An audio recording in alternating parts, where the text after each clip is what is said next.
welcome to Tales of Honor Podcast, a podcast dedicated to telling the true stories of the Congressional Medal of Honor.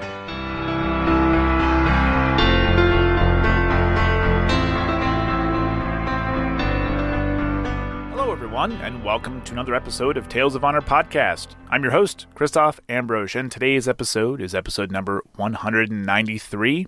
And if this is your first time listening to this podcast, please be sure to subscribe wherever it is you're listening so that you get new episodes every time they come out, every Wednesday and Sunday. I'm currently pre-recording all these podcasts because I'm currently on vacation, so if there is a delay in the social media posting, well, now you knew why, but all of the episodes are set to release at 7 p.m. Eastern Standard Time on their specific days. And now, a tale of honor. Bernard, or Bernie, was born on the 11th of January, 1927 in San Bernardino, California, and was raised in Clearfield, Utah. He was able to serve briefly in World War II with the U.S. Navy, and once the war ended, Bernie enrolled in college. He started at Boise State Junior College in 1947 and then transferred to the University of Utah in 1949. Bernie was a member of the Idaho Air National Guard from 1947 to 1951 when he was then commissioned into the Air Force. He went through pilot training and then served as a jet fighter pilot in the Air Defense Command until 1965. At this time, Bernie volunteered to be deployed to the Republic of Vietnam. Here he flew 200 combat sorties as a member of the 1st Air Commando Squadron.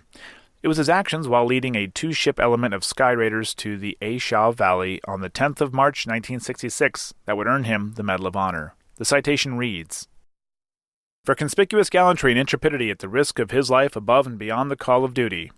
On that date, the Special Forces camp at A Shau was under attack by 2,000 North Vietnamese Army regulars. Hostile troops had positioned themselves between the airstrip and the camp. Other hostile troops had surrounded the camp and were continuously raking it with automatic weapons fire from the surrounding hills. The tops of the 1,500-foot hills were obscured by an 800-foot ceiling, limiting aircraft maneuverability and forcing pilots to operate within range of hostile gun positions, which often were able to fire down on the attacking aircraft. During the battle, Major Fisher observed a fellow airman crash land on the battle-torn airstrip.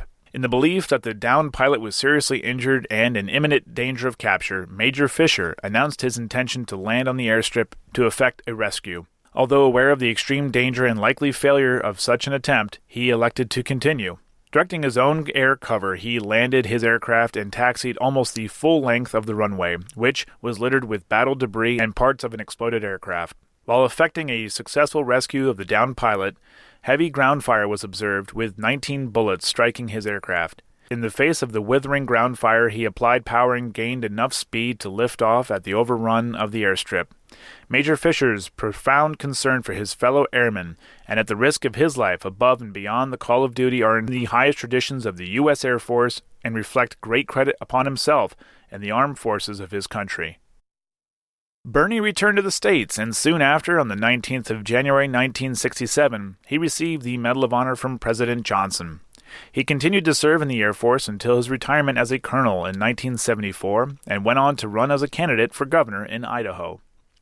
Bernie never got to finish his degree from the University of Utah due to his commission into the Air Force and deployment, but on the 3rd of May, 2008, 57 years after attending classes and 6 days after the death of his wife, Rayala, Bernie received his degree and was recognized for his achievements.